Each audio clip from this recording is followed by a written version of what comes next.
everyone, my name is Moni and welcome back to my channel. Today I'm gonna talk about how to budget like a pro, the tips and tricks I use to always stay under budget.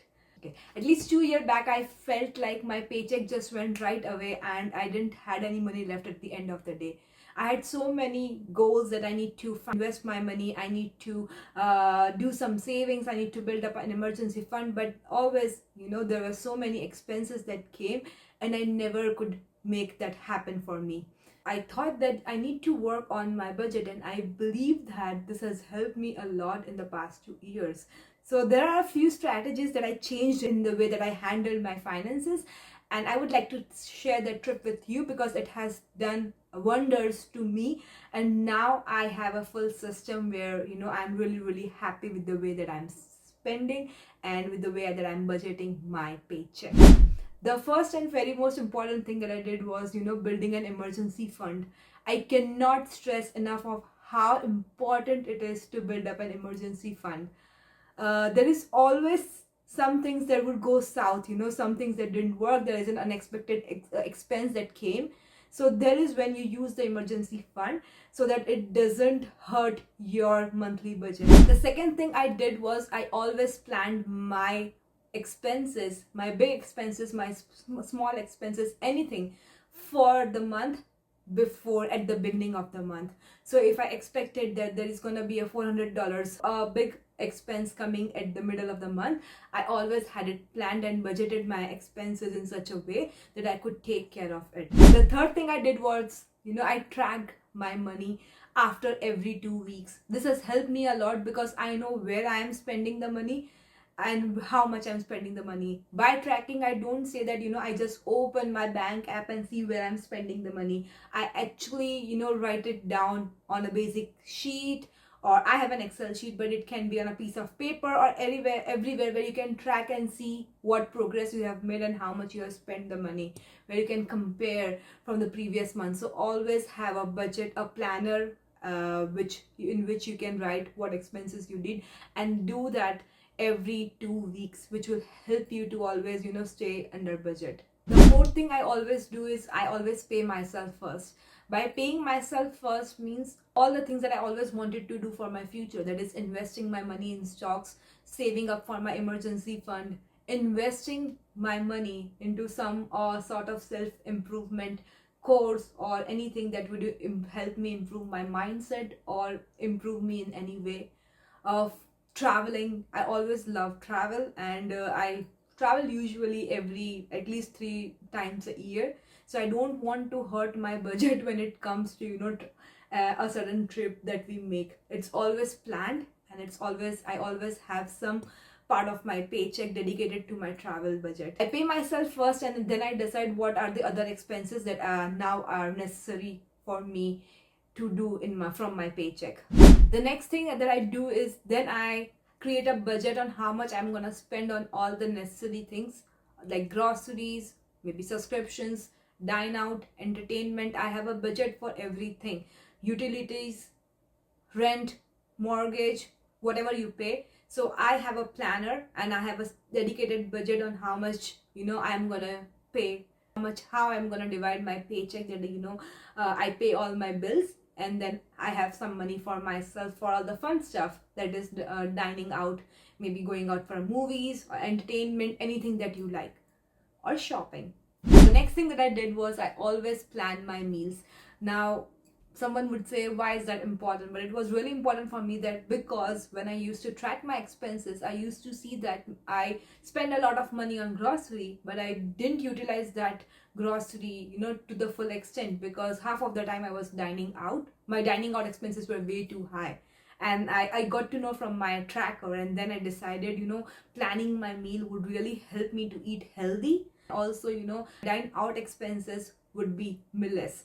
So this is how planning my meals really helped me to save at least $100 or $200 a month that I used to spend on dine out. I still dine out, but not that much, maybe once every week, and I have that money planned for my dine out. I used to impulsive buy a lot. my impulsive mind, my emotions were trading over my shopping expenses. So if I'm in a bad mood, I used to go and shop around. When I need to shop something expensive, you go on a shopping spree and you just see something that you really really want to buy, and you are like, you use your debit card or use your credit card to pay that. I don't do that anymore now. If I think about it, and if I really really need it, only then I make the expense to buy it. And how do I decide it? I sleep overnight and see that, do I really wish to have that item? If yes, then I'll go on the second day, I'll purchase it. If no, then I'll save money. And now by this method, I have gradually decreased my expenses on shopping and all that stuff. Girls get it correct.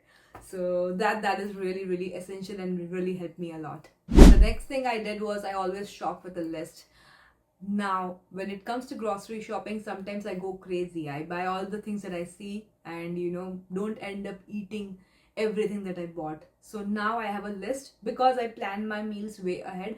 I have a list on what I need to buy, and I always check on the list.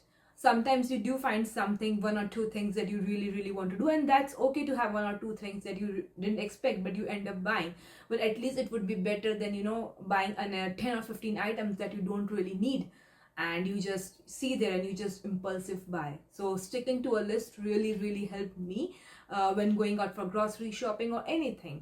And always at the end of the month, when you are seeing and you are tracking down your expenses, see what unnecessary expenses you could have avoided in the month. Or maybe it can be a subscription that you are not using anymore, or it can be something like, spending some money on things that you didn't even require but you spend it anyway. So always sit down and see whether you can make changes to your budget, whether you can remove. If you track down, you will know that this was an unnecessary expense and I could have reduced it by not doing it. So maybe next month you know what things to do and how to plan it in a better way. So this really helps me, and it has done wonders to me in the last 2 years. I would like to share with you guys how my budget planner looks like. So we are a family of two, me and my spouse. So we have a family income coming in together. It can be different for you. It can be your personal income or your business income. For us, we have the salary coming in every bi-weekly, and as well as we have the tenant, so there is a rent income every month. So this is where all the income goes.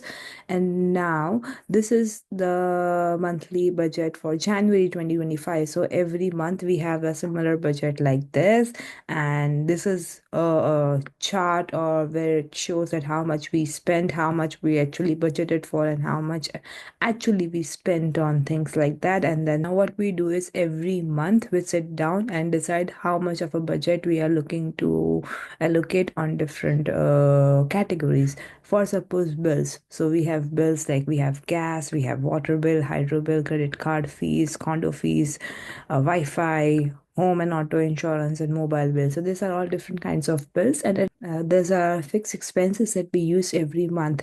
So we also have the debt service, we have grocery. Now this is the investment on self. That means that if you are doing any sort of coaching, or this is our gym membership, Muvati, this is our gym membership. Any other categories, if there are any other categories, if you have a business, so there is the investment on business that you made. Then there is your investment in total, where you invested your money in stocks, on bought stocks in your TFSA, or you invested some money in your RRSP. So, and then there is, savings, where you have your money saved up for your emergency fund, your travel, your personal savings if you'd like to do some. And then there is this saving for investing property. So I did mention that me and Harshit, we are looking to invest in real estate, and so we save some amount of our money, some amount of our paycheck into investing into real estate. So this is the money that we keep on side every month. It changes depending on the month, and it changes how much of a expense we are looking at every month. So this number can be more or less depending on how many big expenses, how many major expenses do we have in a particular month. So every number, every everything in the budget, in the different categories, it changes. There are some fixed expenses that remains the same every month, but there are some different expenses that keeps on changing every month. And then there is this entertainment and shopping, which it can change from month to month. So this month we are not looking to go that much. Maybe we will go out once or twice, and then there is this shopping, if you want to do any or not.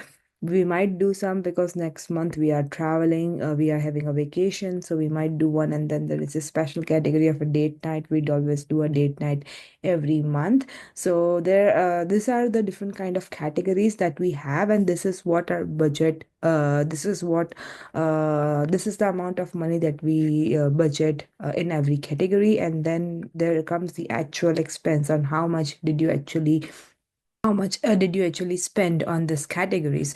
So every month we sit down twice, after every 2 weeks, I would say bi-weekly. And just look at our credit card bills, look at our statements, and look at our all the categories, and then see how much money we allocated or we spend on each and everything. So suppose for this week, if I spend some money on filling up my gas tank in my car, I would just go ahead and have that expense that I actually spent $67 filling up my gas this month. And the last entry that I did was on Jan 15, so I know that I don't have to look expenses before Jan 15.